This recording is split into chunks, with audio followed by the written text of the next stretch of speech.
All right, guys. So we're talking double-digit multiplication today, and I know we've moved to a place where I feel like through our math boards, I know you did quite a bit of work in March with Senior Abby, just kind of through our own class over the course of this year. We've talked about various strategies for doing double-digit multiplication, and I can see that we've made a ton of progress. And I'm sure I've commented on this that it's noticeable how much we've improved in this area. Um, we're going to end the year by just moving towards this, what's called the standard algorithm. What's written here is sort of a universal series of steps. That's what an algorithm is, that are an efficient way to multiply. A couple things here. One, I know many of you already use this, so this will be a little bit of a review. I know I've pointed out the second thing, which is that what's interesting is that I don't use the standard algorithm because it isn't the most efficient way to show your work, which is kind of what teaching is all about, right? So interestingly, I haven't modeled this to you as much as you might think, because the whole point of kind of partial product, what you see me do, is to really make it clear what I'm doing at any given point in time. And the point of this is to kind of make it go as quick as possible, to get to the answer as quickly as possible, which is not often what I'm trying to do when we're working together. So first, I want to make sure that what you have seen me do, I'm really clear. So I'm going to do a kind of an example of how I would solve this, how I've been talking about it, actually two different ways. And then we'll see kind of how that merges towards the standard algorithm, so that even if you are familiar with it, it might be beneficial to know, why does that work, to just sort of follow these steps. So I'll start with my first problem here is 2417. I guess it's not really a problem. I shouldn't call it a problem. It's an equation.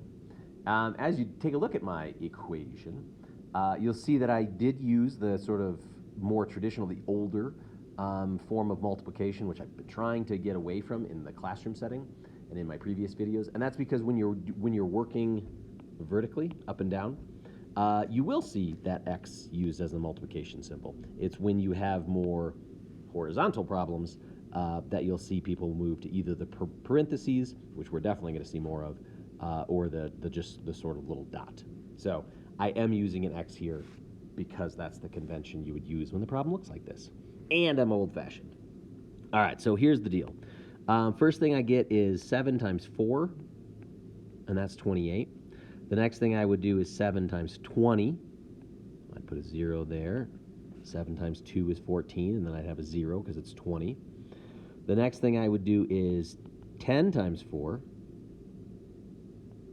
That would be 40, sort of this diagonal piece. I don't want to draw all over my problem, so I'm trying to write the equations over here. And then the last one would be 10 times 20. I wrote a 4 there, but that wouldn't be 400. It would be 200. All right. The first thing I did was totally ruin the whole point of having all of these boxes here. The point of the boxes is to use them and write them there. So I'm going to clean this up just a little bit. I got so caught up in writing out my equations that I lost track of what on earth I was doing. And so I have 140, 40, and then 200. I add them up. 8, 0, carry the 1, 408. I sure hope that the answer to this is 408. And then we've also seen, and I know several people have had luck with something that looks sometimes called the area model, looks like a window, where you have 10 and 7 and then 20 and 4. And essentially you end up with these exact same numbers, right? You get the 28 here, you get the 140, pay attention to make sure I'm doing this right, 40 there, 200, and then you're supposed to add them up, at which point you would get 408. Cool. So how does this help us connect to, or what is the step that this takes towards the standard algorithm? Well, I'm going to try and write it in down here, and I can do that because the standard algorithm also takes up less space. If I just focus on 24 times 7, and what we're going to do is essentially I'm combining these two steps together. And I'm saying I'm just going to take 7 and multiply it times both the 4 and the 20. I'm going to change color here a little bit. So I would say 4 times 7 is 28. Now I'm going to keep the 8 in the ones place because that's the one. and I'm going to carry the 2. And you carry the 2 by making a little note. Sometimes people will make a note that they're adding 2. More often you'll see just the little 2 hanging out there. It helps to come up with a strategy or a note. Like you notice I wrote mine a little smaller. I often write it a little farther to the right so that it doesn't get confused with the rest of my digits. A great example of that is see how this 1 looks a lot like 128 here? That could be confusing for people to read. It's actually the one that I was carrying over. So I'm going to make a little 2 above. And then I don't have to worry about the fact that this is 20. I can just say, what is 7 times 2? That's 14. And then I add the 2 on there, and I just write down 16. I just kind of work my way across the problem from left to right. Nope. From right to left. I start over in the 1s place, and I move to the 10s, and then I would again to the 100s if I had some. And I'm just making these little notes about what to carry, and then I'm not having to pay attention to the zeros that I'm added here. I would point out that the 2 circled ones, I don't want to draw too much on this, but 140, which I just pointed to, and the 28 above it, if I add those together, what do you know? It's 168.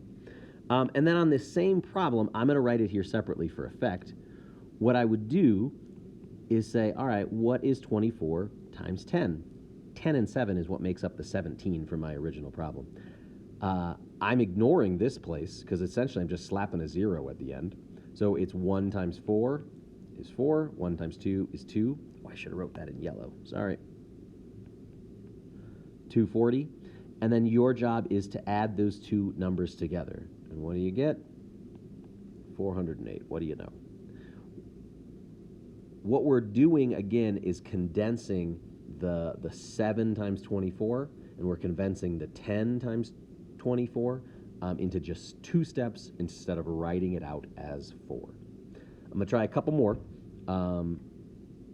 so you can see what that looks like in practice. So I'm going to try a couple more. I think I'm just going to do one more. A common question is like, why would I do this? Well, the issue with the partial product or the area method is that, like, for double digit, it kind of works, you know, doing 2 problems instead of 4 problems, not really that much of a saver.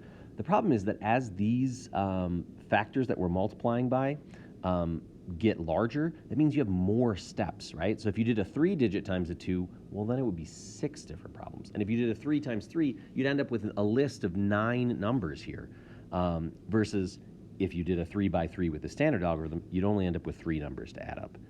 So it is a little quicker, but also we're building towards a point where we can use much larger numbers. So there's the why we're trying this out. And it's the standard, that's why it's called standard algorithm. So here's our steps. Starting with 8. 8 times 6, they're in the 1s place, is 48. The 8 from 48 is what I'm keeping. Note it is the 48 and not this 8 that I'm reflecting on. It's 48. But I don't want to forget the 4, so I'm going to make a little note up top that it's 4. Again, I don't have to worry about the 0 or the fact that this is a 30. I can just say, what is 3 times 8? Again, sticking with this as my primary go-to thing. 8 times 3 is 24, plus the little 4 hanging out there is also 28. So 8 times 36 is 288. I've done this section of the problem here. The next thing is you add a 0, because this is where I write a note that this is actually a 20 right here. So I just start with a 0 down here. Sometimes, if people are really careful, they'll even just leave that section blank. If I were just out in the world doing problems, I'd put the 0 there. It's a good place marker. And so now you do the next thing. Again, now that I've acknowledged the 0, I can just focus on 2 times 6 is 12. I'm carrying 1 over. I like to get rid of my old one, so now I know, like, hey, I'm focused on the 20. That 4 is left over. It's donezo. I don't care about that anymore. And I can just say 2 times 3 is 6, plus the little 1 I added is 7. There's 20 times 36. Last step is to add them together. 8, 0, carry the 1, 0, 1008 is what the 2 numbers add up to be. All right, that's an addition problem here. We're trying this. So I know that there are other ways that you could check it. The point of the video, the point of this lesson, is for you to try a new strategy here. Give it a go. I'm going to give you a couple problems on the next page. I was going to write them in here, but we'll do two problems on our own.